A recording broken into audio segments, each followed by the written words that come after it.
Hey everybody, welcome to BODS Mayhem Hour. I'm your host, John the Bod, aka the Bod Father. I'm bringing you another awesome interview. As always, I have singer, songwriter, guitarist of the old rock band Cinderella, but this man, his name is Mr. Tom Keifer, and he has his own solo project out that's out right now. And Tom, how's it going? Going really good, man. How you doing?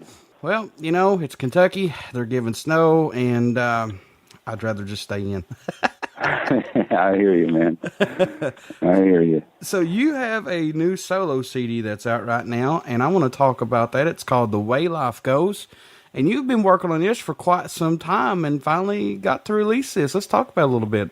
Yeah, it's something that started off not even, I think, really even being a record. You know, it was just about, I started recording it during a period of time where Cinderella was legally not able to record together because of a lawsuit. So we all were doing our own projects. And I just came out in the studio and started to record some tracks that I had songs that I had written, and started working on some tracks. And I was working with my wife. She was helping me produce some of the stuff, and another friend of mine here, Chuck Turner. And, one thing led to another. And we just kept working on it and recording different songs. And it started to shape up and feel like a record. And, eventually it felt like a record. We worked on it almost 10 years. Yeah. But when it got to a point where, I was really happy with it, we took it out to shop to labels, to find a label to distribute it and promote it. So that's where we are now. Now you had been working on this? It came out last year, and we've been touring behind it, a good bit of 2013, and we'll be out next year supporting it as well. Now you've been working on this since 2003, is that correct? Yeah, that's when I started cutting and producing tracks. The single that's out right now is called Solid Ground. Can you talk a little bit about that, what that song means? Well, I think that song, that's one I wrote with my wife, Savannah. She not only produced the record, but she co-wrote a lot of stuff with me. And it's a song that I think that came together pretty quickly. Some songs take a long time, and others, you write in an hour. And that was one of those, bang, in an hour kind of thing. Mm-hmm. And we were just sitting around with some guitars one night in the living room, and I had a chorus idea and started playing it, and then we wrote the rest of it together. But, lyrically to me, it's about how life keeps changing, and, that life is about, keeping up. It's never about a destination. It's like that old saying or adage that it's a journey, not a destination, and I think that's right. Very true, and that's what I've learned in my life so far, that I think we all are looking for this place where we feel like we've arrived, and life just isn't really like that. It would be pretty boring if it was. It's so cool. That song's about the curveballs keep coming at you, and you got to just keep up with it all. And it's so cool about how you could express everything in a song, man, without doing harm to somebody. Yeah. And that song represents, the record has two, just like the Cinderella records, there's mm-hmm. a lot of dynamics on this solo record. Mm-hmm. There's extreme ends. Solid Ground represents, one of the songs that represents the more hard driving aspect of the record, and there's other songs that go the whole other way that are more intimate and acoustic, and there's things in between as well. So, but, there's a lot of stuff like Solid Ground on the record that's just real driving, kick-ass rock. The cool thing about this album, it's diverse. I mean, you've got a lot of different songs on this, different styles of music. You've got rock, you got bluesy, you got kind of country. I mean, it's an all-into-one packaged CD is the best way I could put it. Yeah, well, I've always liked records that have dynamics and variety on them. I came up on great bands like the Stones and Zeppelin and Rod Stewart, who really mixed it up. And that's, where I initially learned from. And I just, you are what you eat, right? Another thing I wanted to ask you, for those who don't know out there, your music career just almost ended because of your left vocal cord was paralyzed. Can you talk about that a little bit? What actually happened? Well, it's, long story short, because it's a very long story. Okay. I woke up one day and just couldn't sing. I mean, it literally happened overnight. I'd been on tour for years singing just fine, and I woke up and I'd go to sing, and the notes would just break and crack and yodel and just sounded awful. And I had about 2 weeks left on a tour. It was the Heartbreak Station tour, and I just kind of pushed through and got through, but I didn't sound like I normally sounded. So I thought that years of touring and screaming caught up with me. I'd always heard about nodes, which are the little calluses that people get on their vocal cords, and that's what I thought I had. So I started going to specialists and saying, almost laughing about it, saying, oh, I think the years of screaming have caught up with me. I probably got a node. We'll just go in and laser it off, right? And all will be good. And the answer was always the same. They'd say, you don't have nodes. We don't see anything wrong with your vocal cords. And I was like, man, what's going on here? So, it kind of drove me crazy for a while. Eventually, a doctor ran a different kind of test, and he found a neurological condition that's called, a paresis, which is a fancy word for partial paralysis of the left vocal cord. And there's no medical cure for that. It's not like nodes. I mean, not that nodes are a good thing for a singer to get, but they can be fixed. Right. You can't fix a paralysis, medically with medicine or a surgery. So my only hope when they told me that I would never sing again was to start working with speech pathologists and vocal coaches and teachers and stuff and try to retrain the vocal cord to do, what it used to know how to do. And it's not an exact science, and it's taken me years to do it, and I've had a lot of ups and downs with it. But, the bottom line is that I've been fortunate enough to work with some really great teachers, and I've worked real hard and gotten it back to where, in the last 3 or 4 years, it's as strong as ever. So that's kind of the short version of the story.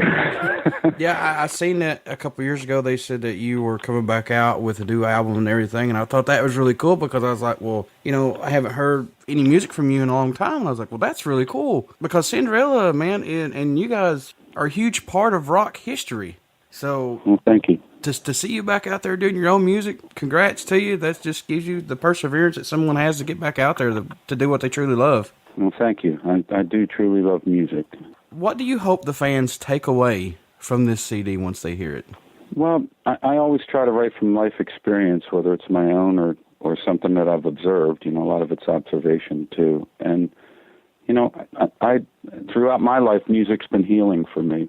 And, I guess that would be the highest, compliment that you can get from somebody is when they say that, a song or your music actually help them through something or a period of their life or something. So that's always the most meaningful thing to hear from people who, buy the records, fans and stuff. So that always means the most to me.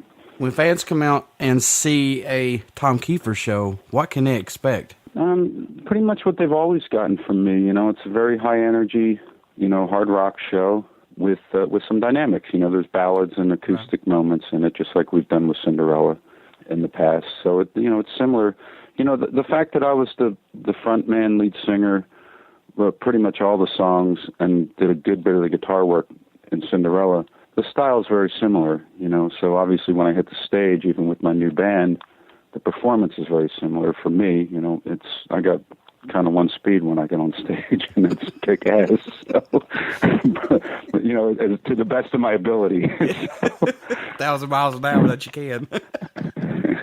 It's like a switch goes off. So yeah. But last year we were touring, and we did. I would say it's not anything really new. I mean, we've done like acoustic sets in the middle of Cinderella shows too. But last year we were doing on the solo tour. It was like a combination or a hybrid of Cinderella favorites, hits, and, about half of the new record was in the set, so it was about 50-50 old and new. And also in the middle of the show, which, we sat down and had about a 4 or 5 song acoustic set where I did like a storyteller's thing. So that was a little bit new for me, was the storyteller's part. I've done acoustic stuff in the middle of a show with Cinderella before, but I really opened up and did a lot of storytelling last year about how some of the songs came about. And we started off in very small, intimate rooms, so it was a very dynamic show, going from like sitting there telling stories and then back up to like solid ground and like blistering rock, and it was a very dynamic show in that sense. So we had a lot of fun doing that.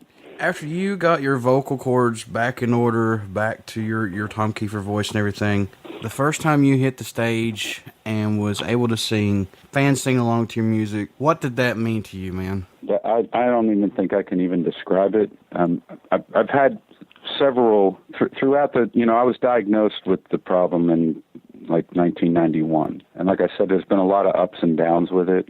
So there's been a couple of times where I've come back on the stage after thinking it was over, where I've experienced that, like, hey, I have another life here. And I'm always grateful every time.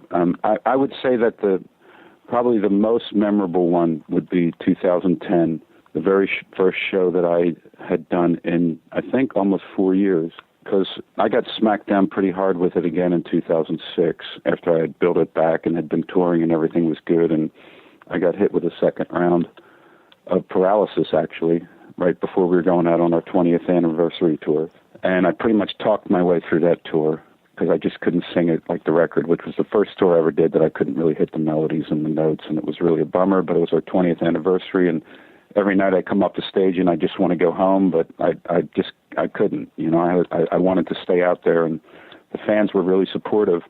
But after that tour, which was probably the darkest, you know, as bad as it was in 91 when they first told me this news, after working for years to build it back and getting back out on the road and touring and feeling like I was there to be hit with it a second time, and it was worse than the first time, and just thinking it was over, you know, and we were off the road for almost 4 years, and I worked with a whole bunch more vocal coaches. I had some more surgeries after that, and it was really, you know, scary. And I remember my very first show was at the Grizzly Rose in Denver after, you know, 4 years of building my voice back, and I won't forget that show because, like you said, people were singing along, and it was just, you know, it was very special. So that was the first show of the 2010 tour, and we've been touring ever since. We toured pretty much nonstop since then. You know, we toured 2010, 2011, 2012, and my voice has just been getting stronger and stronger. And then last year I toured solo, so I've been touring for 4 years in a row now, and knock on wood, I think it's behind me now. So, although I still have to maintain it. I mean, I have, you know, exercises and therapy and stuff I have to do every day to maintain it, but I think I got the program figured out to keep it working. So when I first heard The Way Life Goes, it took me back to the old 80s, man. I mean, honestly, your voice is still there. It's excellent. It's perfect. With this new CD that's out right now, what are some of your favorite songs to play live off of it? I love doing Solid Ground. It's just, you know, a really great high-energy driving song. On the opposite, you know, the polar opposite of that, we were doing Ask Me Yesterday in the set, and that was part of the sit-down acoustic section of the show. And my wife, Savannah, has been out on tour with me, and she came out and we co-wrote that song together, and she actually sang the background on the record. So that was a very intimate acoustic moment on stage when we would do that one together. So different songs for different reasons. I mean, obviously, Ask Me Yesterday is very different from Solid Ground, or Cold Day in Hell was another one of the rock tracks we were doing off of it. So, you know, that's a couple that were in the show that I really, really enjoyed playing. So, how was playing David Letterman? It was cool. You know, it's funny in all the years that, you know, I've had records out and been part of the success with Cinderella and all. We never did one of those late night live shows. So it was cool to finally do one. I was a little nervous about it actually going in that day, but, you know, because you feel like, you know, oh, well, this is live and, you know, you want to get it right. But we had the whole, you know, staff and crew and everybody there were just so great. And we got a really great sound check in the afternoon and got to run through the song a bunch of times. So I felt pretty good by the time we went live. It was a blast. And I'm a fan of David Letterman, so it was cool to meet him. And it's hard for me to watch TV now and see these commercials, and I'm hearing a couple of the 80s bands music in these commercials. I'm going, this can't be happening. It's like, really? Well, it is. Let's talk about recording. It all comes back around, right? Oh yeah, definitely. Let's talk about recording wise versus back in the day to now, because everything is so digitally recorded now. How did you do your album with The Way Life Goes? Did you do a lot of it at home? You know how you can record at home now? Did you go into the studio a lot? How did you do this one? It was done a number of ways. I'll start by talking about where it was recorded. Okay. The tracks were cut out. I have a nice studio here at the house, but we only use that for overdubs and editing. So I recorded all the guitars here and my vocals here, and some keyboards. And the tracks, so the basic tracks were cut in different studios around town here in Nashville that were more suited for recording drums. My studio's a little small for that. So that's, you know, where it was recorded. And in terms of technology, it started off on 2-inch analog tape. But as I mentioned, we spent 10 years making this record, so we actually saw 3 different formats of recording throughout the life of this record. We went from 2-inch tape to Atari's one of the very first kind of analog digital machines called a radar from Atari. So we bumped everything from 2-inch tape over to that. And just when I was learning how to work that thing, which was a great machine, we decided to get it into Pro Tools because we were getting more into editing and arrangements and stuff. So ultimately, it all started off on analog and went through a couple different versions of digital. The Pro Tools ultimately is where it ended up and what we mixed it in a different studio here in town.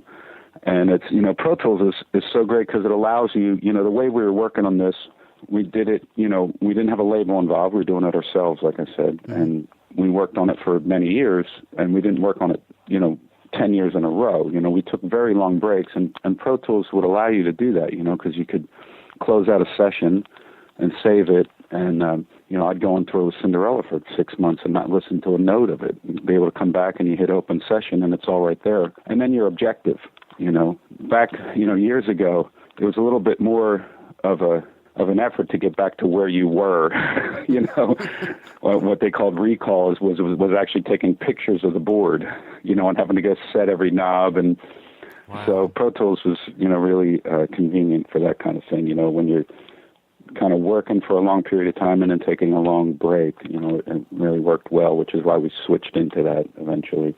I didn't know that they actually had to take a picture, then go back and say, well, here's the knobs and, adjust it that way. That's crazy. Well, that's what we used to do. I mean, before there was Pro Tools and all this digital stuff, if you did a mix, you were only renting or leasing your studio for a few weeks while you were mixing, and you'd mix the record, and when you're done each mix, the assistant would go around and take pictures of every knob and every piece of equipment and write everything down.